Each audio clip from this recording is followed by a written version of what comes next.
Fala, meu povo, mais um episódio do Pod Esporte começando. O Pod Esporte, que você já sabe, é um podcast original aqui dos estúdios da Olá Podcast em São Paulo. Se você não conhece, baixe o seu aplicativo lá na sua loja digital, Olá Podcast, e também você pode acessar pelo site www.olapodcast.com.br. O Pod Esporte também está no Spotify e aqui no YouTube, então você já se inscreve aqui no nosso canal, deixa o joinha, ativa o lembrete para você conferir todos os episódios do Pod Esporte e assim que sair um episódio novo você também ser notificado. Hoje o papo é massa, um papo que eu me interesso demais, que eu, há bastante tempo já, eu me preocupo bastante com esse tipo de conversa, de situação. Hoje o Pod Esporte traz aqui João Pinheiro, nutricionista esportivo. Muito bem-vindo, Johnny. Johnny, parceiro. Muito obrigado, Diogo. Primeiro, a gente está conversando faz muito tempo, né, sobre esse podcast. Fico muito feliz pelo convite, que bom que deu certo. Já tinha vindo em algum? Não, primeira vez. Ai, boa. Então, já perde. Estreando. Eu ia falar perde palavrão, mas não vou falar não. Massa, cara, mas bacana que você tá aqui. Cara, e aí? Sendo nutricionista de atleta, né? Eu sei que você trabalha nos dois ramos, trabalhando com pessoas comuns, vamos dizer assim, sim, e com atleta. Como é que é esse desafio aí de ser nutricionista de atleta, cara? É uma coisa bem específica, né? É muito específico, mas eu acho que eu talvez tenha tido uma vantagem que desde o segundo que eu entrei na faculdade eu sabia com o que eu queria trabalhar. Então eu comecei a estudar sobre o assunto mesmo antes de ser um estudante de nutrição. Acho que isso ao longo do tempo foi me trazendo uma certa facilidade com o assunto, né? Mas tem algumas peculiaridades, né? Ainda mais dentro do clube a gente trabalha com atleta de elite, de alta performance, pessoal a nível mundial. A gente tem que ter alguns cuidados com controle de doping, com periodização nutricional. É sempre um desafio muito grande. E o que é mais louco são vários esportes diferentes, né? Então, eu imagino, não, com certeza a demanda é completamente diferente do cara do handball, do cara da esgrima, que é diferente do cara do atletismo. E aí, cara, você hoje atende todos os atletas? Não. Nós lá somos em 3 nutricionistas, no Pinheiros, e a gente se divide por modalidades. Então, se eu não me engano, eu sou responsável, acho que por 8 modalidades ali dentro do clube. A gente vai se dividindo, né? Mas o que a gente tenta fazer tem muito do lado prático que a gente precisa ter conhecimento, então a gente tenta cada vez mais se aproximar, né, dos esportes, acompanhar treino, acompanhar a preparação física para entender ali a peculiaridade de cada atleta, porque difere muito, o cara, tanto de corpo, de composição corporal, quanto a especificidade do treino, né? Então tem atleta que precisa ser leve, tem atleta que consegue ser pesado, tem atleta que treina com muito volume, tem atleta que treina com pouco volume, então a gente precisa... Que isso, varia muito. E aí varia também de acordo com o período do ano, se é um período competitivo, se não é um período competitivo. Então tem modalidade que faz controle de peso, então chega período de competição, a gente precisa dar um direcionamento diferente. Entendi. E, cara, eu acho muito complexo isso, porque... Sim, eu entendo que os atletas de elite, eles têm uma preocupação, né, com a questão da alimentação, porque é tudo, né, um conjunto que vai fazer com que você atinja uma alta performance. Sim. Desde a alimentação até o treino, até o descanso, enfim, todo aquele papo que todo mundo conhece. Como é que, assim, é para você, especificamente? Por exemplo, vamos supor, o cara, imagina, chega lá alguém que vai para os Jogos Olímpicos, né, chegou ali, preparação, daqui a 8 meses eu tenho os Jogos Olímpicos. Como é que é? Você faz uma avaliação corporal, avaliação de macronutrientes, eu vou me metendo aqui, macronutrientes. Tá perfeito o termo. Mas é esse tipo de avaliação, e aí como é que segue com um plano alimentar? Como é que é esse caminho aí até chegar a uma competição importante? A gente tem basicamente ali 2 trabalhos que a gente faz principais, né?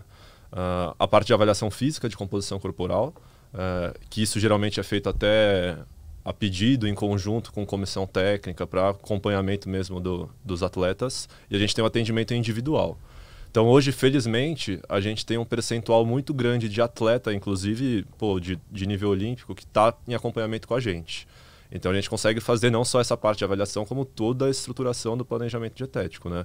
Então, num primeiro momento, na consulta, a gente faz essa avaliação física para identificar composição corporal, músculo, gordura, e entender se aquilo está próximo do que a modalidade existe, e também, o mais importante, se está próximo de como o atleta se sente bem para competir. Isso, né? é fundamental. Isso é mais importante do que qualquer número ou qualquer estatística. E aí a gente parte para o que a gente chama de anamnese, né, na área da saúde. Então que é como se fosse uma entrevista, basicamente. A gente faz algumas perguntas para conhecer hábito, preferência, história clínica do atleta, para ver se tem algum problema de saúde, se faz uso de suplemento, de medicamento, hábito intestinal, sono. E aí a gente colhe a parte que a gente chama de recordatório alimentar. Então a gente entende como que funciona geralmente a rotina de alimentação dessa pessoa, porque aí a prescrição vai em cima disso. Não adianta você eu não crio do zero o negócio, porque senão isso tende a ser muito mais difícil para o atleta. E uma coisa que eu penso, desculpa te interromper, é uma coisa que eu penso muito, às vezes você montar um plano alimentar ali para o atleta, você precisa comer tantas gramas de, sei lá, de legumes e tal, assim. Cara, e o cara, de repente, em casa, ele não tem essa facilidade. Ele vai chegar tarde do treino, vai chegar, aí o cara vai preparar e tudo. Então, eu acho que... Às vezes nem come em casa, né? Então, às vezes... A maioria das vezes. E aí, também, às vezes, está enfim, lá no clube, usando o clube de exemplo, mas tem lá o restaurante, mas você não consegue pesar a gramagem. Então, assim, não adianta você dar um monstro pro cara, falar, você tem que seguir isso aqui, porque, cara, é inimaginável, assim, falando de esportes olímpicos, né? Sim, não, mas isso em qualquer área, independente de ser alto rendimento ou de ser uma pessoa que não é atleta, é um paciente comum no consultório. Porque é muito difícil, cara. É muito difícil, mas a gente facilita sempre, a gente tem o que a gente chama de medida caseira. Então, geralmente tem a gramagem ali na dieta, você precisa de 100 gramas de arroz integral, por exemplo, mas a gente tem uma equivalência falando que essas 100 gramas... você consegue obter com 2 colheres de servir, aquela colher grandona de arroz, por exemplo. E aí pro cara que come na rua, às vezes até o cara que come em casa, porque pesar alimento é um trabalhão, né? Eu já fiz, cara. Eu já fui Caxias. Mas não precisa, não precisa. Dá pra ser Caxias sem pesar o alimento. E aí a gente vai guiando o atleta com essas medidas caseiras, né? Tem o pessoal que é mais... que é bem Caxias. Mas essa galera aí, a galera... vai. Então agora você vai dedar os caras aqui, não precisa falar nome, mas... O cara que faz isso aí, ele tá pensando na performance ou é na biscoitagem lá, de ficar bonitão? Não, é mais na performance. Porque na biscoitagem ele não vai pesar, então tanto faz. Mas dá aquela secadinha trincada pra foto do Insta, aquelas coisas, né? O atleta tem disso, cara. Tem, sem dúvida tem. Mas o foco principal, o foco principal da maioria dos que eu vejo é a performance. Graças a Deus. São poucos. É que geralmente a composição corporal, ela pode ser um componente da performance dele. Né? Entendi. Tem esporte e aí, em alguns casos, há essa preocupação. Mas o foco principal, na maioria das vezes, é a performance. Porque tem esporte especificamente que não tem jeito. O cara vai ficar lá, ou a mulher vai ficar com o corpo... É que tem esporte, como o handball, assim, né? Claro que ajuda a questão de composição corporal, evidentemente, ajuda muito, ainda mais do jeito que o jogo está hoje, que a modalidade está hoje. Mas que também tem espaço pro cara. O cara não necessariamente precisa ser um cara trincado, precisa ser, nem consegue. Isso talvez exija uma dedicação muito grande ou talvez uma restrição muito significativa, que aí vai implicar em performance. Então, às vezes, são coisas que não andam muito juntas. Não anda nada junto. Só que o lado bom é que, hoje eu trabalho com tanta modalidade que tem muita modalidade que é inclusiva. Então, você tem o judô, por exemplo, que você tem atleta que pesa mais de 100 quilos. Come. O baby, cara. Come pra caramba. Você tem atleta pesando mais de 150 quilos, cara, competindo. Isso deve ser legal, hein? Quer dizer, pra galera gosta de comer. Mas o pessoal, eles têm às vezes essa imagem na cabeça de que o atleta do judô, por exemplo, quando ele é peso pesado, o cara come feijoada, hambúrguer e pizza, cara, 4, 5 vezes por semana. E às vezes são os atletas que são mais regradinho, cara. Mas ele come o quê pra ficar daquele tamanho, cara? Come toda hora. Às vezes tem uma condição metabólica, genética que influencia, ou um histórico pregresso, né, anterior a esse momento atual dele. Então, ele tem... o cara ganhou peso na infância, por exemplo, às vezes, e levou isso para a fase adulta. Mas como é que, tipo, o cara... Não é que ele vai comer só porcaria. Mas ele vai comer muito ao longo do dia, isso? Ele geralmente tem uma ingestão calórica bem alta. Não necessariamente você precisa deixar esse cara mais pesado, né? Mas ele precisa estar dentro da categoria. Então, o cara luta de peso pesado, por exemplo, há anos atrás tinha a galera de tipo 150 quilos, tinha uma galera muito pesada. Isso na última Olimpíada ficou meio claro que é uma categoria, por exemplo, no judô que está mudando. Então, se você pegar os dois, o medalhista de ouro e o de prata, por exemplo, eles estavam pesando, se eu não me engano, 120 quilos. Eram inclusive atletas que na Rio 2016 competiram abaixo de 100 quilos e subiram de categoria. Mas esses caras aí também, tipo, não é que é trincados, mas são os caras... São muito fortes. São muito fortes, então, né? mas no caso deles, não, lógico que, pô, atleta de outro país isso, mas claramente não há uma demanda desse atleta hoje ficar mais pesado e comendo para ficar mais pesado. Ele tá, tipo, no auge da categoria ali, achou o peso dele é manter exatamente. aquele peso ali. E aí, cara, como você cuida tanto de atleta de alta performance como pessoas comuns, eu imagino que isso no seu consultório de pessoas comuns seja mais corriqueiro. De chegar às dietas da moda. Né? Chegou, eu vi que hoje é jejum intermitente de 72 horas e tudo. No mundo esportivo, no mundo de alta performance, acontece muito, o atleta chega pra você, João, eu vi um negócio aqui, cara, que, porra, o cara como é que ficou aqui, o cara tá saltando mais, tá correndo mais. Vamos encaixar isso? Tem muito disso, cara? Tem bastante. Mesmo no mundo esportivo? Mesmo no mundo esportivo. Só que geralmente são estratégias que não são muito bem aplicadas com atletas, porque a maioria esmagadora delas... é fitness. Muito foco. Restritiva, cara. Então você pega... no caso do jejum que você citou, por exemplo, não necessariamente precisa haver uma restrição calórica muito grande. É que como o cara limita a janela de alimentação, então ele faz um jejum de 16 horas por dia, por exemplo. Então ele passa 8 horas por dia comendo.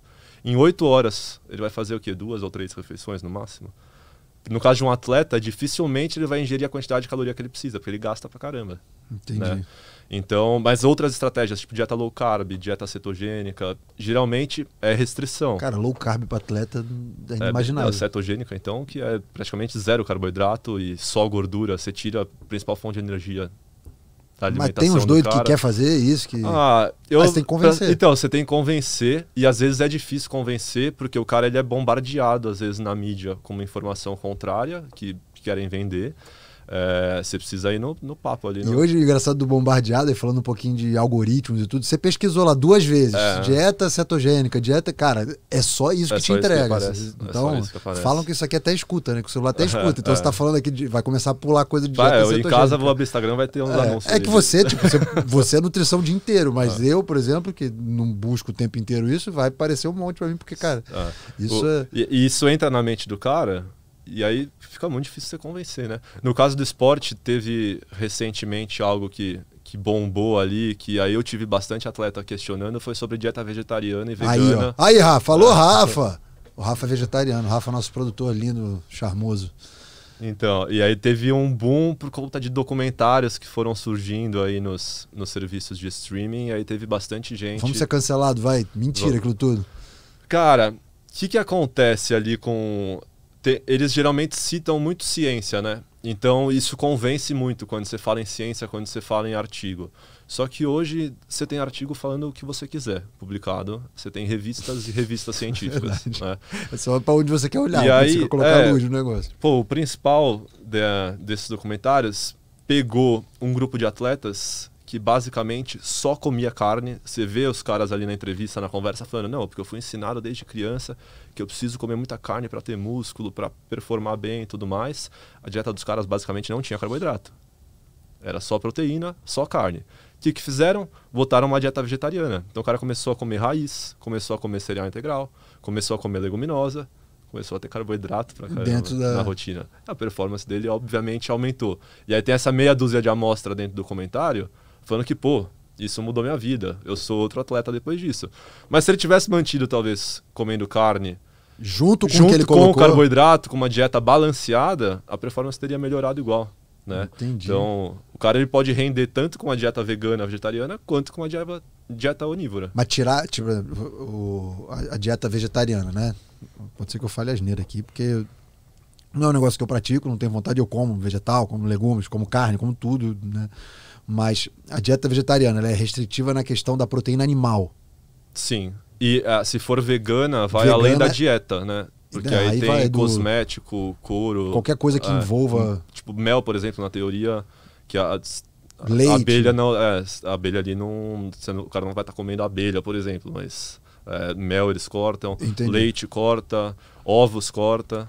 E aí o vegano, vai, fala aí, acaba... Não, que aí você tem, no vegetarianismo, você tem ovo-lacto vegetariano, você tem ovo vegetariano ou lacto vegetariano. Nossa, então tem cara que só come lácteo, tem cara que só come ovo, tem cara que come os dois. Entendi. E aí quando, por exemplo, vamos falar do vegano que talvez seja o mais restritivo Sim. E assim, e eu entendo que o vegano ele vai além da questão, isso que você falou, vai além da questão nutricional, né? Tem uma questão de hábito, de cabeça, né? De outras coisas culturais até. Impacto social, ambiental. Como é que você tem atleta vegano? Sim, sim.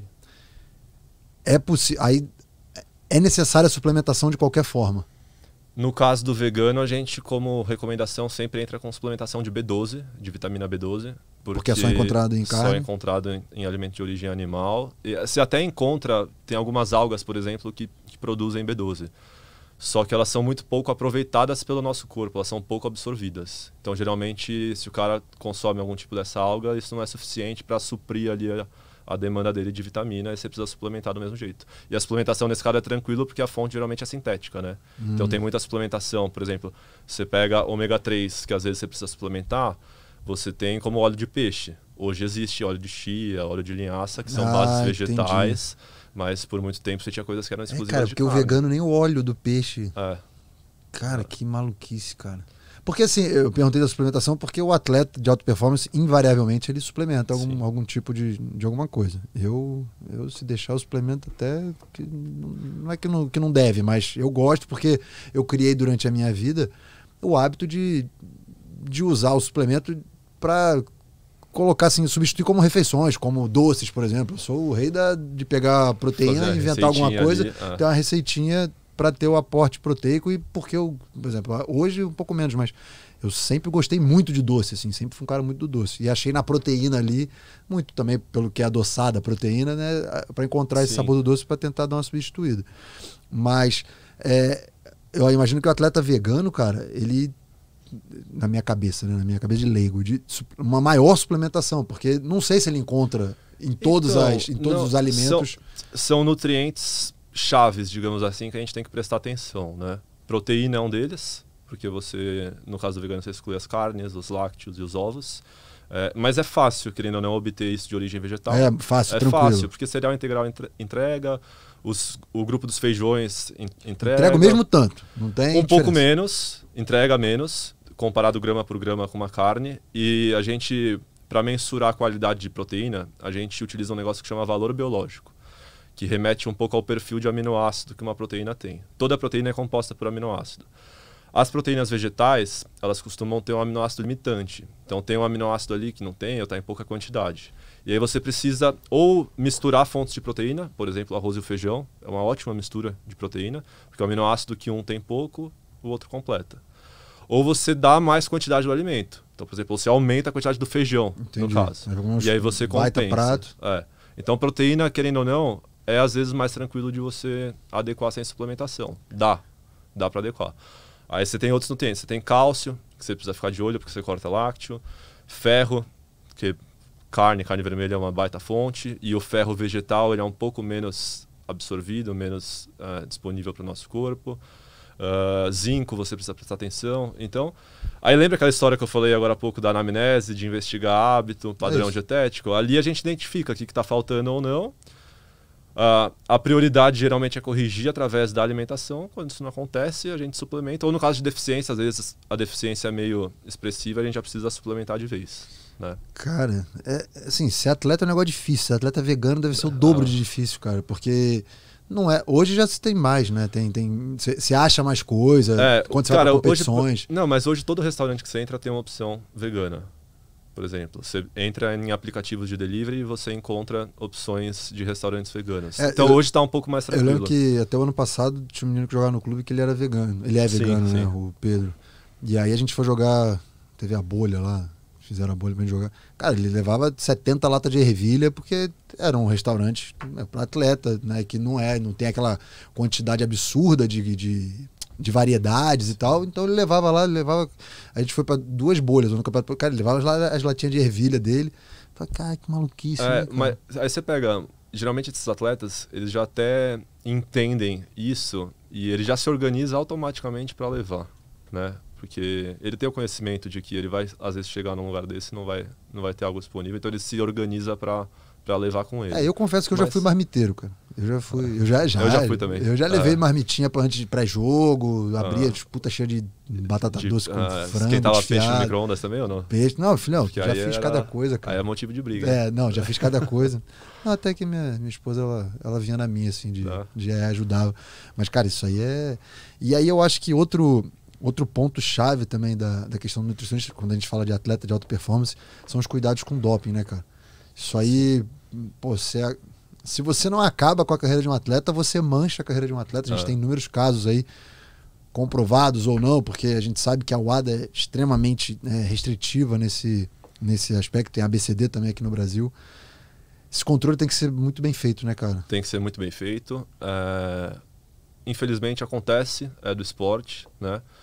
Só que no Brasil a gente tem uma vantagem boa, cara, que se chama Anvisa.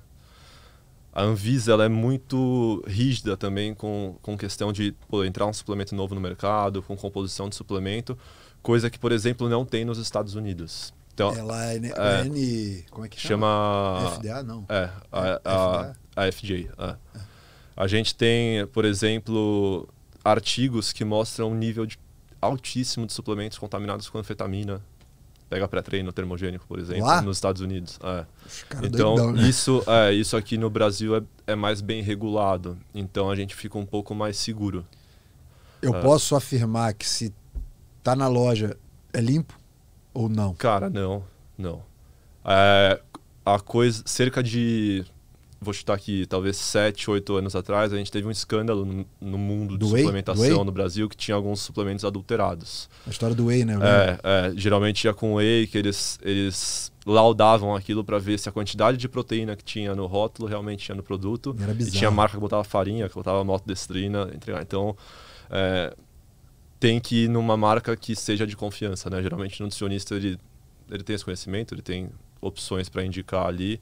Mas aí o atleta ou o paciente ele tem que suspeitar se tem, cara, preço muito diferente, se tem rótulo muito estranho, ler lista de ingredientes.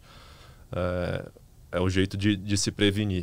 Eu sou meio louco da bula, louco do... mas tem que também... ser. Não, com medicamento não, aí é muito fácil. Aí é muito fácil. Aí você tem que ter um médico do seu lado para te orientar. Mas mesmo suplemento, eu tenho o hábito de ler assim, tudo que tem, tudo. E aí vai lá, pesquisa no site da UADA que ele é de ano em ano, né, que é revisado. Sim. Inclusive acabou de sair a de 2022. Vai mudar algumas coisas. Tipo, a história da Neusaldina vai cair, né? E entrou agora corticoide, que parece que foi proibido. Ele era liberado intraarticular.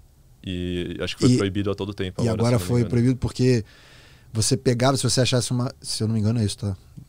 Se você achasse no seu corpo, tivesse uma dose pequena, você alegava que era intraarticular, mas às vezes era intramuscular, que é proibido.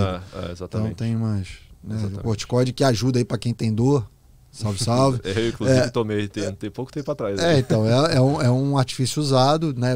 Se eu não me engano, é em qualquer período, competitivo ou não competitivo. O ano todo. A vantagem, não é que é vantagem, mas o handball, especificamente, a gente não é testado, né, com regularidade, né? A questão do doping. No handball, especificamente, no clube, aparece de vez em quando, mas é porque é no Pinheiros. Mas eu joguei em diversas equipes, eu nunca fui testado no meu clube, né? Mas aí eram clubes, teoricamente... Não, cara, o clube que eu joguei mais tempo na minha carreira era no clube de São Bernardo, que tinha atleta de seleção pra caramba, né? Um clube grande. E nunca apareceu lá.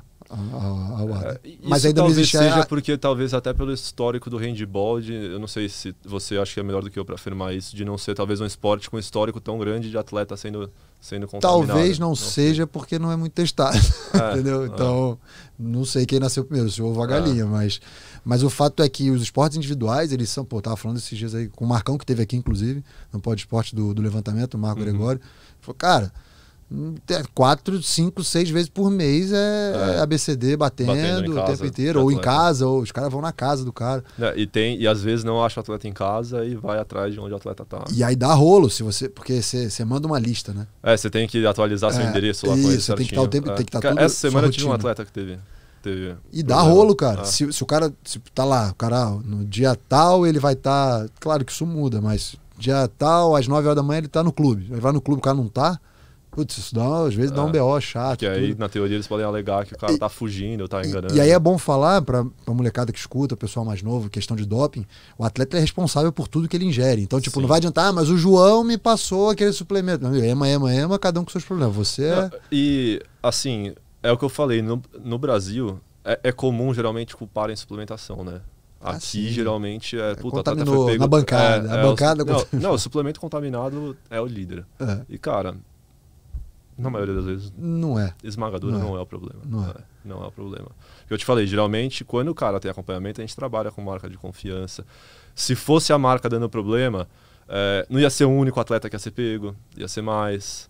Então... o clube trabalha com uma marca lá que, né, todo mundo trabalha. Nunca deu problema. E nacional é super confiável, as marcas nacionais. Sim. Até porque, cara, muita gente tem essa história de que, puta, tem que usar um produto importado que vai ser de qualidade melhor. O Brasil não produz matéria-prima para muita coisa. A gente importa matéria-prima de suplementação. Entendi. E a maioria das vezes é a mesma matéria-prima que as marcas lá de fora estão utilizando. Aliás, falando de suplementação, só mandar um abraço pro Neto lá, pra galera da Masmu, Gabriela, fazer o jabazinho, né? Que de vez em quando é bom, galera dá uma força bacana, não só pra mim, mas pro mundo do handball tem uma galera aí que se beneficia. Valeu, Masmu, obrigado. Cara, assim, eu sou um cara que realmente gosto desse papo de nutrição, por ter sentido na pele isso, essa mudança de hábito. Eu fui um cara que até os 24, 25 anos era um lixo, cara, de questão de tô nem aí e tudo. E quando eu, né, fui fisgado aí pelo bichinho de entender que o esporte não era só ir pra quadra treinar e pra musculação, que tipo, tinha muita coisa que envolvia, que era a nutrição, que era o descanso, que era a periodização do treino, que era a periodização alimentar, então pré-temporada me come e tal. Cara, isso mudou bastante a minha carreira e eu acho que eu cheguei até os 38 e talvez mais um pouquinho da minha carreira muito em função disso, de querer me cuidar, né? Sim, o que você acha que... Acho que você até poderia dar um recado para os mais jovens de como a nutrição pode mudar a sua performance. Cara, acho que o primeiro ponto é não esperar acontecer algo de ruim na carreira para ter esse choque e perceber que precisa mudar. Isso que você comentou hoje é um dos meus maiores trabalhos. O que eu mais tento fazer é clarear para o atleta de que a nutrição ela é parte fundamental da rotina dele profissional, né? Tanto para longevidade, quanto para performance, para prevenção de lesão. Cara, o recado ele é muito simples. Se eles derem uma chance para fazer algo bem estruturado, com dieta, com suplementação, se fizerem direitinho, eles vão ver que o resultado vai ser tão bom que eles não vão querer voltar atrás. E vai levar pra vida. E vai levar pro resto da vida. Porque não adianta o cara... Você é o exemplo e tantos outros são exemplos. Porque não adianta, isso aí que você falou, é o que eu penso. Não adianta você falar, não, agora esse mêsinho aqui, ó, vou dar um gás e tudo. Cara, é mudar pra vida. Ó, conversa comum em consultório. Puta, atleta dá atenção pra dieta chegando no período de competição. Pô, então, é o contrário, né? Eu tive a Olimpíada, 3, 4 meses antes da Olimpíada, peguei bem firme na dieta, fiz tudo certinho. Aí agora, 2021, não tem mais competição, relaxa. Só que, cara, o ciclo para 2023 já começou. Ainda mais agora, com o período curto. Com o período mais curto. Então, tem que fazer parte da vida do atleta isso, cara. Pô, você falou em pandemia, cara. Como é que foi? Foi desafiador demais. Cara, cuidar de atleta na pandemia, iFood explodindo.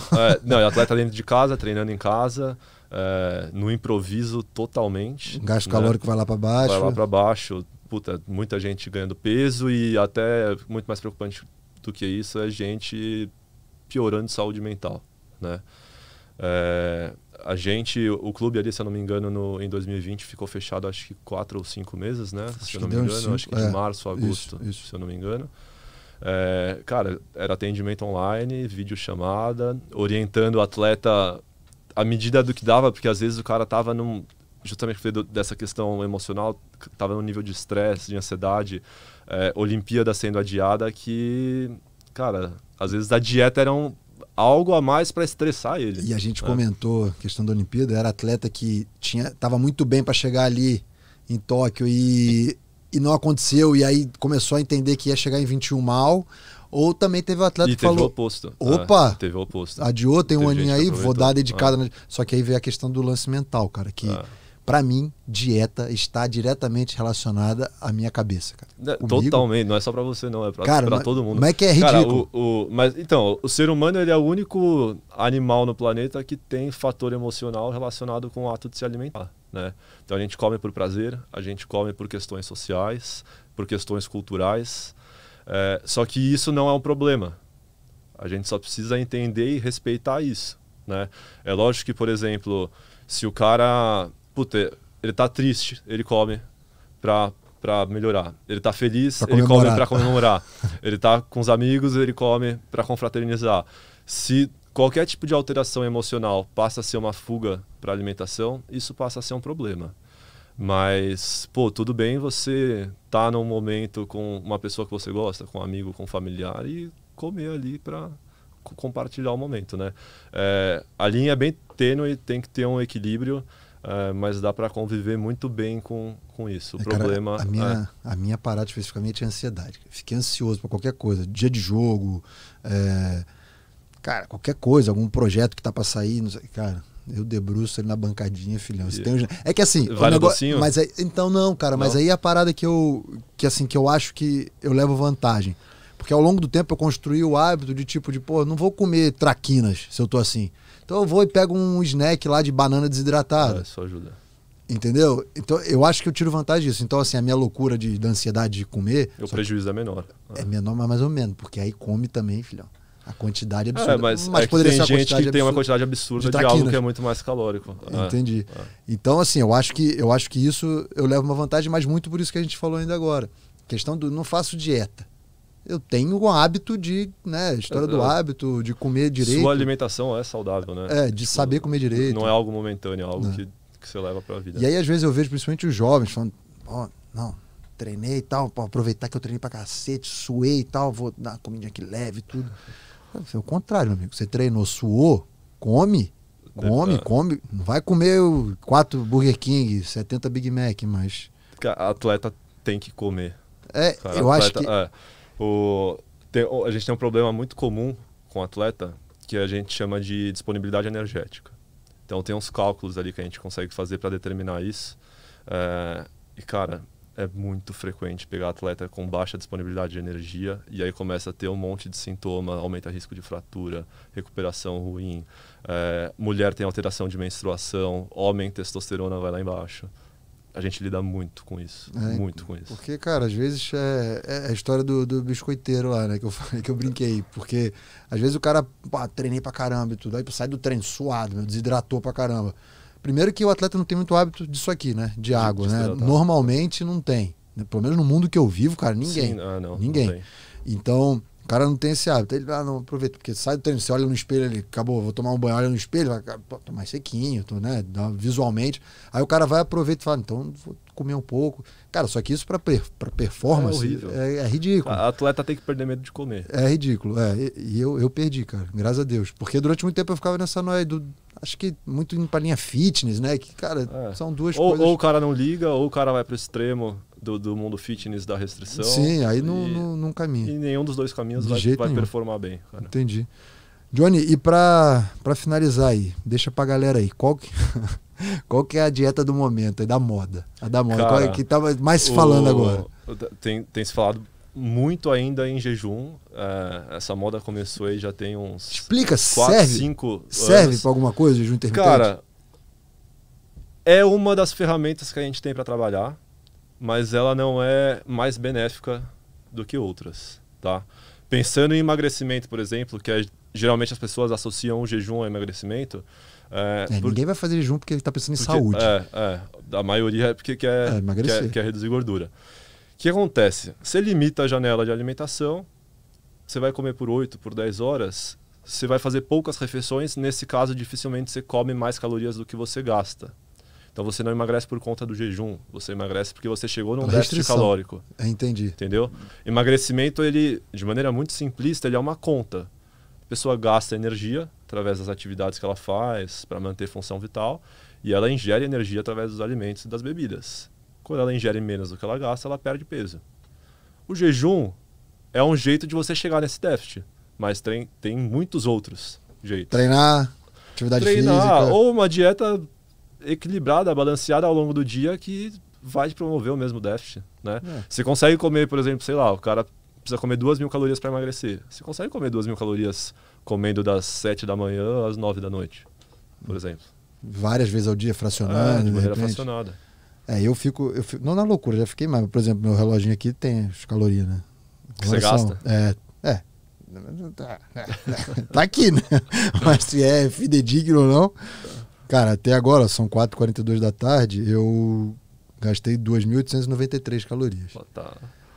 Tá bom? Mas já treinei 2 vezes, já, né? Não é que tava sentado. Então, aí tem que, no seu caso, que imagino que não deva estar precisando perder peso, você tem que comer uma quantidade próxima dessas. Entendi. E até a noite vai umas 3.000 e uns 200, 3.000 e pouco. E aí é legal porque final de semana que eu tiro o pé, eu faço alguma atividade, mas tiro o pé, aí vai. Isso aqui é lá pro final do dia já. É legal, tipo, pra ter essa base. Não que eu siga, mas não, tu gastei isso aqui. Não, então, aí, e o emagrecimento, por exemplo, é a continha que a gente faz. A gente pega o gasto do cara, tá gastando 3.000, vamos comer 2.500, 2.300. Com jejum ou sem, comendo isso, vai emagrecer. Tranquilamente. Putz, cara. Legal, cara. Pô, João, bom demais ter você aqui, cara. Foi massa pra cacete. Se deixar que vai surgindo dúvida, vai surgindo um monte de papo.